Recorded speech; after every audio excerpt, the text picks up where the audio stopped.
An astronaut found a mysterious ball on an uncharted planet, thanks to which he realized that humans are not alone in the universe.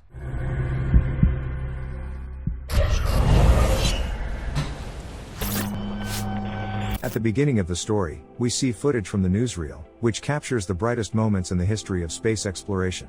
Voiceover talks about the possibility of life on other planets. Humanity seeks to find alien creatures, but still cannot prove the existence of extraterrestrial life. Perhaps we are just an anomaly on a universal scale, but this is almost impossible. The question, where are the others, continues to disturb scientists for many years, and the answer to it will be the main discovery in the history of mankind. The action begins on the Magellan spacecraft, where astronaut Roger Nelson begins the mission. He contacts NASA Mission Control and reports that he has noticed interference in the monitors on board. The officer reassures Commander Nelson and informs them that they are downloading an artificial intelligence plugin. The astronaut jokingly remarks that belated corrections to the system are not very good, and asks not to tell his wife about it. But Abigail herself gets in touch. It is she who makes changes in the work of artificial intelligence. Roger tells her that in a year and a half he will wake up on Titan, the largest moon of Saturn. All control systems are in order. The center reminds Commander Nelson that the gravitational push will begin in 2 minutes and asks if he is ready for stasis, an extended fall into sleep. The astronaut puts off falling asleep and continues to admire the view from the porthole.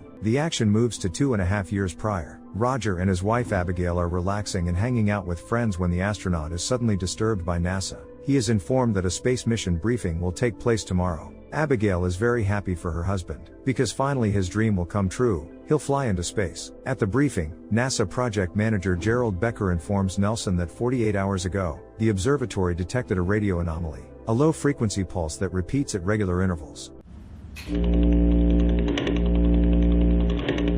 After the first anomalous signal, the networks detected 2 more, but at higher frequencies. Becker notes that these sound messages create a perfect major tonal triad. In a sense, this is space music, but the signal is definitely artificial. Roger is shocked by this statement. He can't believe that something from the other side of the galaxy is sending a song to Earthlings. Nelson wonders where these mysterious signals come from. Becker claims that they all come from within the solar system. The first signal came from Titan, the second from Neptune's moon Triton, and the third from the dwarf planet Eris. The astronaut absolutely does not understand how this is possible. Now NASA is about to send Roger Nelson into space to find out why Earth has suddenly started receiving signals from different parts of the solar system. U.S. Secretary of Defense Craig Stewart explains to Roger that his mission is to go to these places, establish signal sources, collect samples and the transmitters themselves. Nelson may make first contact with the aliens, but the U.S. needs to hurry up and not let China get ahead of them. The ideal window for the launch of the ship will be only after 8 years, but there is also a less ideal one, in 2.5 years. At this very moment he'll need to fly out and overtake the Chinese at any cost. Nelson is aware of the importance of this mission and his role in it. Becker informs the astronaut that he will have to spend 10 years in space and leave his wife. The leader understands how difficult a decision Roger needs to make, and gives him the right to refuse such a long trip.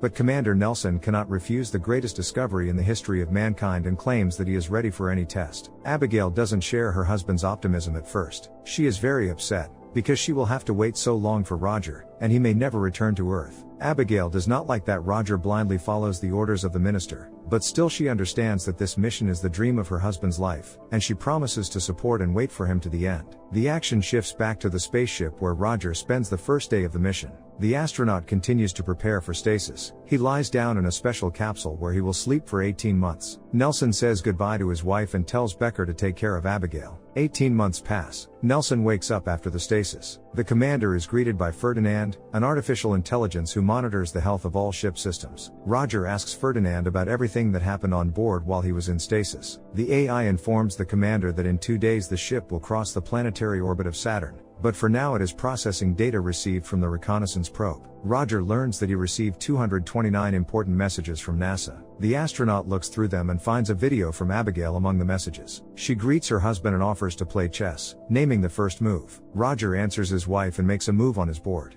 Ferdinand clarifies that the transmission time of information is 1 hour and 14 minutes, and it is now 2 a.m. on Earth. The AI invites Roger to play chess with him, but the astronaut refuses. Commander Nelson continues to review messages from NASA. From one of them, he learns that China has postponed the launch for a year, but their ship will go straight to Triton.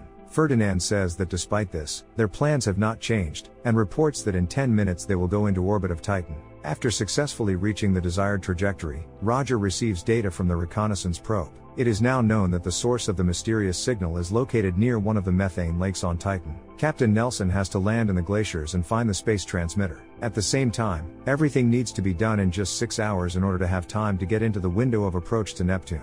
Ferdinand announces that a new video message has arrived for Roger. It's Becker, who congratulates Nelson on approaching Titan and reminds him of the importance of finding the source of the anomalous signal. He tells the astronaut that he offered Abigail to congratulate him in person, but she is going through a difficult period due to a nervous breakdown. Such news does not encourage Roger, but the man continues to move only forward. Commander Nelson begins undocking the landing module, and now a new artificial intelligence named Neil is in touch with him. She controls the entire landing procedure and fulfills all the requirements of the commander. Roger successfully lands on the Titan and leaves the lander.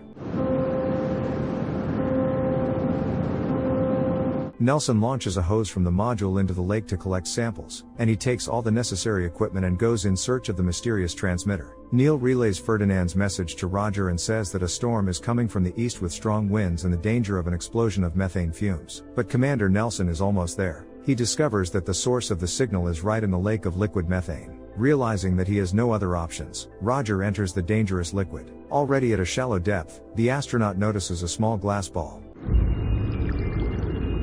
It is this object that sends the anomalous signals. Nelson is amazed at his find, but Neil reestablishes contact and urges the commander to get back on board quickly as the storm is very close. Roger manages to get back into the module and orders Neil to start the engines, but she informs him that the methane evaporation rate is too high and there is a risk of burning the rocket, so they will have to wait for the storm to end. This was not part of Roger's plans, and he is worried about missing the window to the next destination. While waiting to take off, Roger decides to take a closer look at the alien artifact. Neil says that nothing but a radio signal was found in the object, and reminds that mission protocol requires it to be stored. However, Nelson decides to break the rules. He takes off his glove and touches the space transmitter with his finger.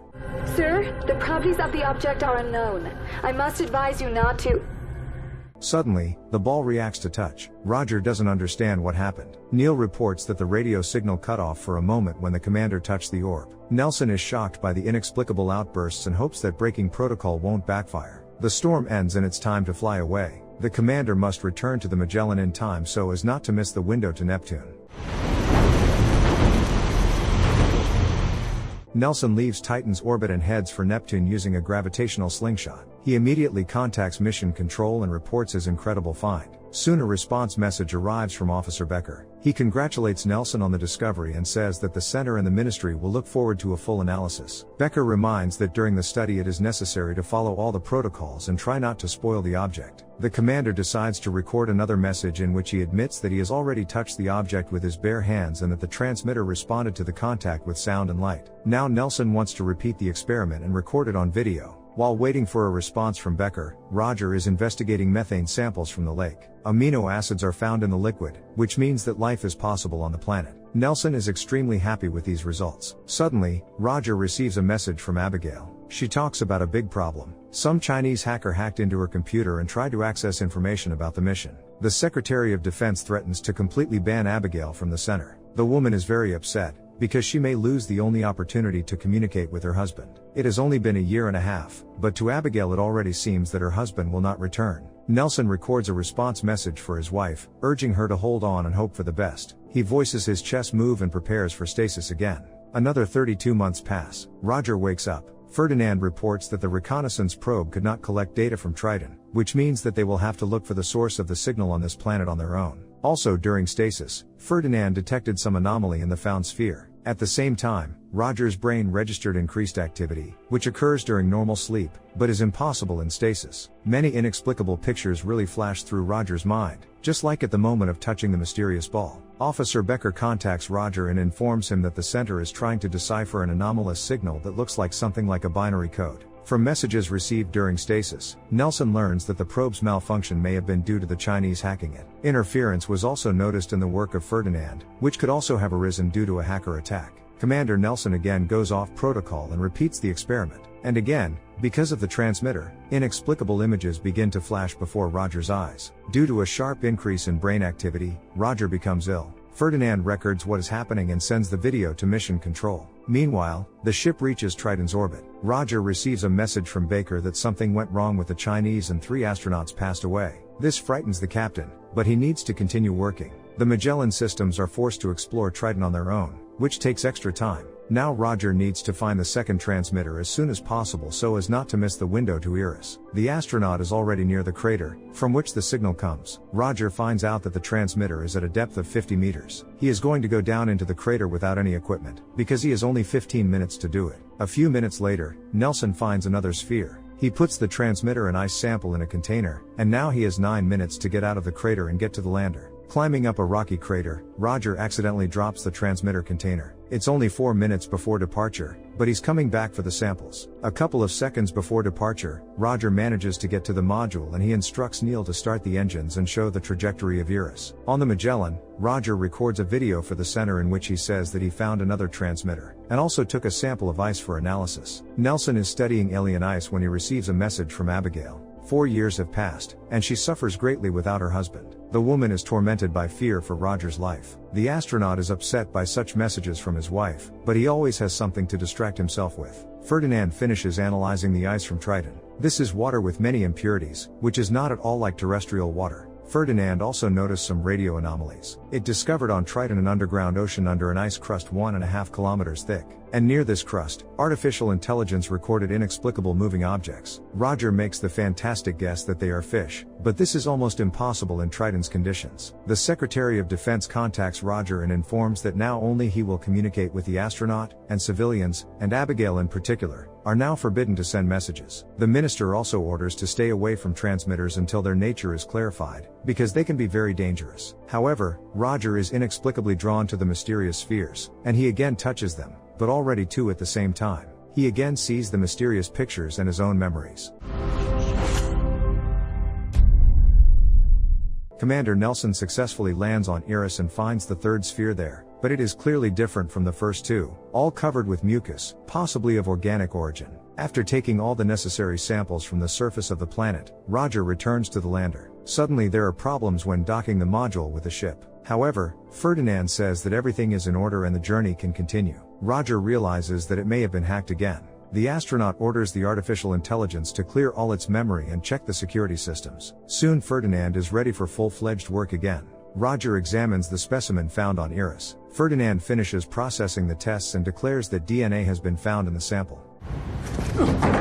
Nelson cannot believe this stunning news. The inspired astronaut turns to Mission Control and Abigail and tells them about the amazing find. Research has not yet been completed, but it is already clear that the greatest discovery has taken place. Now he knows for sure that there is life in space. Roger informs Minister Stewart of the problems with Ferdinand and advises him to check the defense system. And for the duration of the test, the astronaut takes control of the ship under his control. 4 hours pass, but Commander Nelson is still waiting for a response from the control center. He continues to view matter from Eris and communicates with Ferdinand. The artificial intelligence claims that the center is busy checking its systems, but everything is working properly and there is no reason to worry. Roger takes the third transmitter out of the container and places it next to the others. He repeats his touch experiment and then decides to put all three spheres together. Nelson again sees strange pictures, but now a little more detailed than before. However, after a couple of moments, the visions are interrupted by a deafening sound signal. Ferdinand reports that it was a huge stream of radio signals. Several million messages passed through the ship's communication system. Inexplicably, the spheres gained access to audio channels. Roger is putting the alien artifacts back together and wants Ferdinand to analyze the mysterious signals. It turns out that an endless stream of radio transmissions comes from different places in the galaxy, and all these signals are transmitted through the spheres to the onboard communication system. Ferdinand displays information about signal sources. The signals are transmitted at the same time, but it is not known whether this occurs in real time or whether they originated at a certain point in the distant past. Ferdinand suggests that all the numerical markings of the signals could indicate the age of the universe down to seconds, but he doubts that interstellar signals are based on Earth seconds. Roger tries to make sense of these inexplicable facts. He believes that if these signals were transmitted by creatures similar to humans, then a second would be the minimum value of time. There would be a common time for the entire universe, the time that is needed for breathing, heartbeat or words. Mysterious pictures of prehistoric nature appear before Roger's eyes. Ferdinand believes that signals cannot travel through the entire cosmos without spending a lot of time. But Roger suggests that the aliens are using quantum entanglement to output signals to radio waves. He wants to learn as much as possible about the nature of the signals, and Ferdinand finds out that all the binary data of the signals is encoded in the DNA code. Suddenly, Ferdinand picks up another signal. It comes from the Oort cloud and is located far beyond the explored areas of the solar system. It will take Roger 38 years to get to the source of the signal, assuming Magellan continues to function. Commander Nelson realizes that he cannot retreat and return home. He must go through this space journey to the end and try to find out the truth about extraterrestrial life. Roger writes a message to Abigail, explaining his decision to fly to the Oort cloud and asking for forgiveness for the difficult years of waiting. He says the signals are calling him and he needs to move forward. Now Abigail is free and can start life from scratch. He makes the last move in their chess game, which will give Abigail the victory. The astronaut instructs Ferdinand to set a trajectory for the signal into the Oort cloud. NASA and the Department of Defense are against such a decision by the commander. Becker demands control of the Magellan be returned to the center and tries to convince Roger to return home and deliver the collected samples for analysis. But the commander disobeys Becker's orders and prepares to start a new mission. Roger Nelson realizes that he will not survive the endless space journey, but such is his way. What would you do in the place of Commander Nelson? Would you obey the order or would you go towards the unknown? Share your thoughts in the comments, like and subscribe to the channel. See you in the next videos.